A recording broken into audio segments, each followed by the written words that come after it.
আচ্ছা, পরিচয় করে দেই। শান, উনি হচ্ছে অন্তু, আর অন্তু ও হচ্ছে কাজিন। চেহারা দেখেই বোঝা যায় সেম সেম। এই নাকফুলটা ওইখানে থাকলে আরো বেশি বানাতো কি? জি ভাই 100% একেবারে ডুপ্লিকেট কপি। আরে না না, কাজিন হতে যাবে কেন? ও Shaan, we are just friends. Hi. কি ফ্রেন্ড? Just friend. তাহলে যা নিচ থেকে বোতল বিষ নিয়ে যা। বিষ কেন?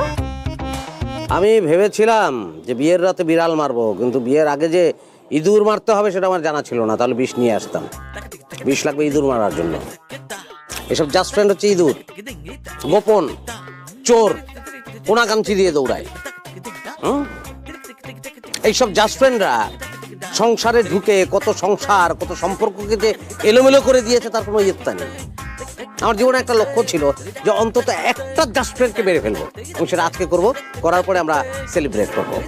আচ্ছা, বিষের তো দরকার নাই, আর তো ধাক্কা মেরে ফেলাই দিলেই মরবো। মরবো না? জি ভাই মরবো। চল ধর। এই যে, আপনি কিন্তু এখন আমার ফ্রেন্ডকে অপমান করছেন। ফ্রেন্ড হলে তো আদর করে জুস খাওয়াতাম, কিন্তু সে তো ফ্রেন্ড না।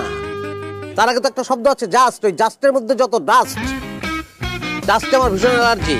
ওখানেই ঝামেলা। জি না, ঝামেলা ও না, ঝামেলা হচ্ছেন আপনি। আসলে কি জানেন, ও তো আপনার থেকে দেখতে একটু বেশি হ্যান্ডসাম, তাই আপনার সহ্য হচ্ছে না। হতে পারে, হতে পারে। একটা নাম্বার ছাড়া ছেলের সঙ্গে তুমি আমাকে তুলনা করছো। আমার পেছনে কিন্তু নাম্বার আছে, নবাব বংশের ছেলে আমি, মাথায় রাখো। এইসব জাস্ট ফ্রেন্ডদের ক্ষমা ছাড়া আর কিছু থাকে না। আর মেয়েরাও এরকম, কোনটা মাকাল ফল কোনটা আপেল পার্থক্য বোঝে না। মাকালটাকে নিয়ে নেয়, পরে ধরা খায়। হ্যাঁ,